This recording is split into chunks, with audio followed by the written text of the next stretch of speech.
夜更かし中のみんな、最初はちょっとヒヤッとする話なのだ。西宮の住宅街の近くでクマの目撃が続いたのだ。住宅街のそばで続くのは落ち着かないわね。しかも夜の通報ならなおさら警戒が必要よ。近道みたいな感覚で山の気配が来るの怖いじゃん。じゃあ最初の話から行こう。12日の夜11時頃、市道で女性がクマが歩いていると通報したのだ。数分後に中国自動車道でも路肩にクマって場所が近すぎるわね。市道と高速の両方って通る側はかなりドキッとするよね。どちらも一頭で体長は1メートルほどだったのだ。同じ個体かはまだわからないのだ。同じか別かが不明なのがかえって不気味ね。一頭でも人の生活圏に寄ってきたら十分怖いわ。1メートルってぬいぐるみサイズを想像するとダメじゃん。実物は全然可愛くないやつだよね。現場は山に囲まれた住宅街の近くだから出てもおかしくない地形なのだ。でも山の近くで済ませるには危ないわ。夜道で突然出たら車でも人でも対応しづらいもの。例えば帰り道でいつも通る道に急に大きい影がいたら足が止まるじゃん。そういう距離感だよね。さらに3キロ以上北の神戸市北区道場町の山林では11日にセンサーカメラで1頭が映っていたのだ。センサーカメラって人がずっと見張る代わりに動きを記録するやつよね。山の中の様子を拾えるのが強いわ。13日にはその近くの山林に鉄製の罠も設置したのだ。ただ罠を置けばすぐ解決ってわけじゃないのよね。捕獲できるかは相手次第だもの。だから住民への注意呼びかけが大事なんだね。夜は周りの気配をちゃんと拾った方が良さそう。警察や市も警戒を強めているのだ。山と町の境目って思ったより近いのだ。本当にね。こういう情報が出たら近所の掲示や自治体の案内もこまめに見ておきたいわ。空気を切り替えるのだ。J リーグで17年ぶりのオールスターゲームが開かれたのだ。17年ぶりってなかなかの復活劇ね。しかも舞台は東京の MUFG スタジアムだったのね。オールスターって聞くだけでちょっと特別感じあるじゃん。贅沢な夜って感じだよね。 J1 から J3 までのクラブが地域やカテゴリーで6チームに分かれてトーナメントで争ったのだ。普通のリーグ戦と違って一発勝負の匂いが強いわね。負けたら終わりの空気は燃えるもの。6チームでトーナメントってたくさんの顔ぶれが一気に見られるのが楽しいよね。59歳の三浦選手も登場してフェイントやヘディングシュートで会場を沸かせたのだ。59歳でその動きは普通に驚くわ。若い選手と並んでも見劣りしないのはすごいわね。アーシなら走った時点で息が切れるじゃん。体の使い方が別次元なんだよね。三浦選手は普段話さない若い選手と交流できてワールドカップの日本の初戦を前に一緒にプレーできたのが喜ばしかったと話していたのだ。長く現役を続けてきた人の言葉は重いわね。結果だけじゃなく場にいる意味も大きいのよ。こういうの見ると経験って年齢だけじゃ測れないって思うじゃん。積み重ねがそのまま武器になるんだね。決勝は J2 と J3 の混合チーム同士で土井選手が決勝点を決めたのだ。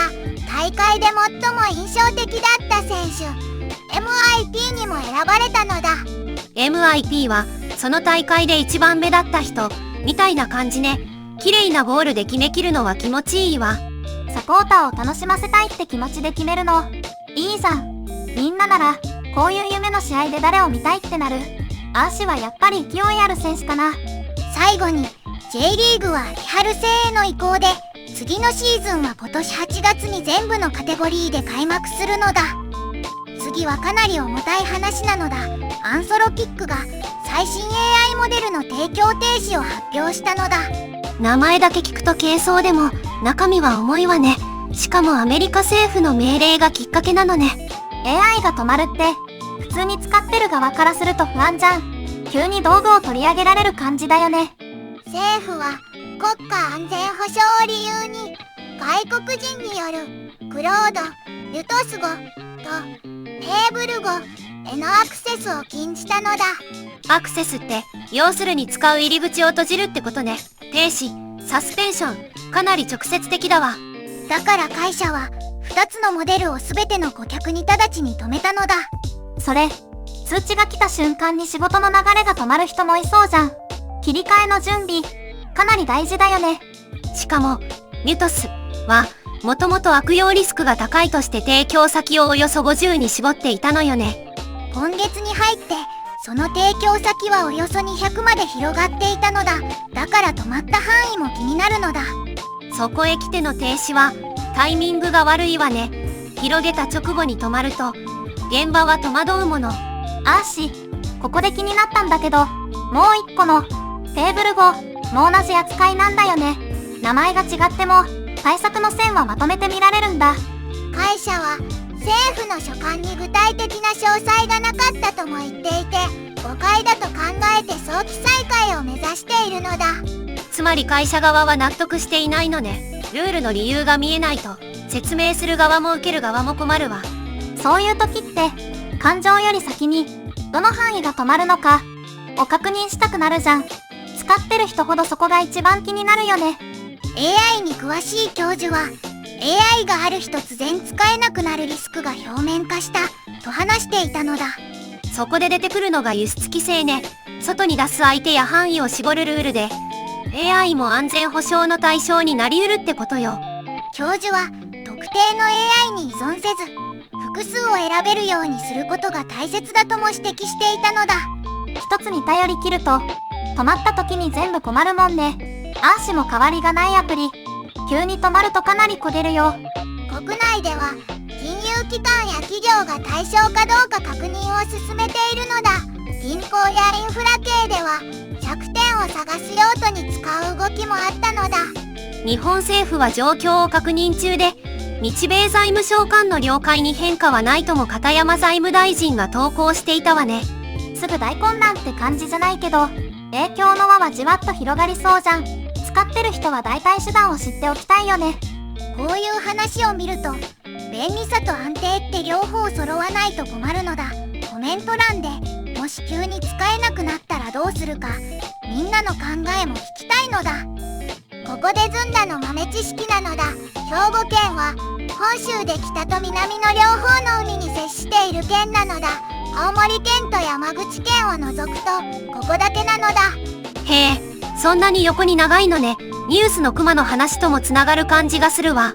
南は瀬戸内海側で工業が盛ん、北は日本海側で農林水産業や豪雪地帯を抱えているのだ。県の中で景色も役割もかなり違うのだ。一県でそんなに顔つきが変わるの面白いじゃん。本当に日本の縮図って言われるのもわかるよね。それにほぼ中央を統計135度の日本標準時子午線が南北に通っているのだ。明石市立天文科学館があるのもその縁なのだ。地図で見ると納得するわね。縦に広い県って想像以上にいろんなものを抱えているのよ。今日は熊も AI も落ち着いて見ておきたい話ばかりだったわね。気になった人はチャンネル登録もしてくれると嬉しいのだ。概要欄にリンクもあるから気になるところはそこも見てね。じゃあまた次回、夜更かししすぎないようにね。